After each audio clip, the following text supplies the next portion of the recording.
Hello everyone, I, Inderpreet Singh, faculty at Department of Management Studies, Tecnia Institute of Advanced Studies. In this lecture, I am going to explain strategic planning and strategic management. First, I'll be explaining strategic planning.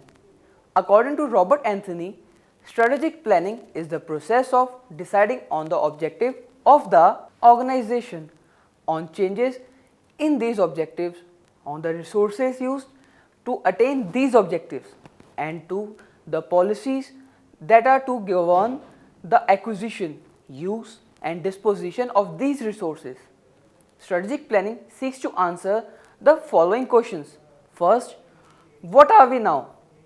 Second, where do we want to reach and when? And third, how do we get from the present position to the desired position which we want to attain? Next, the process of strategic planning consists of several steps.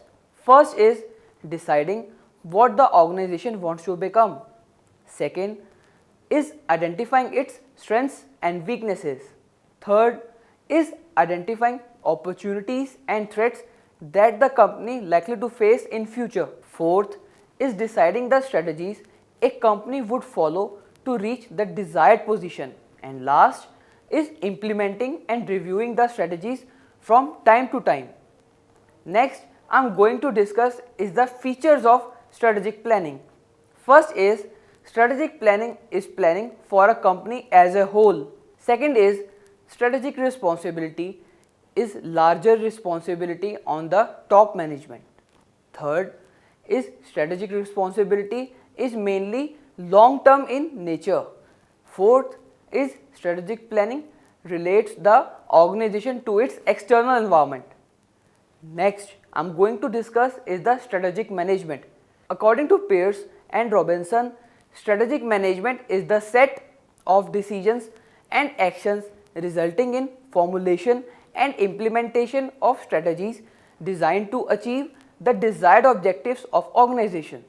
The main features of strategic management are given below. First is strategic management is very comprehensive. It includes formulation, implementation, evaluation and control of strategies. Second is strategic management relates the organization to its external environment. Third is strategic management is future oriented, that is what position an organization wants to achieve in future. Fourth is strategic management is goal oriented. By applying the strategies we can achieve the desired goal of the organization. So I hope you have understood the lecture. For more videos like this, kindly subscribe Tecnia TV. Thank you very much.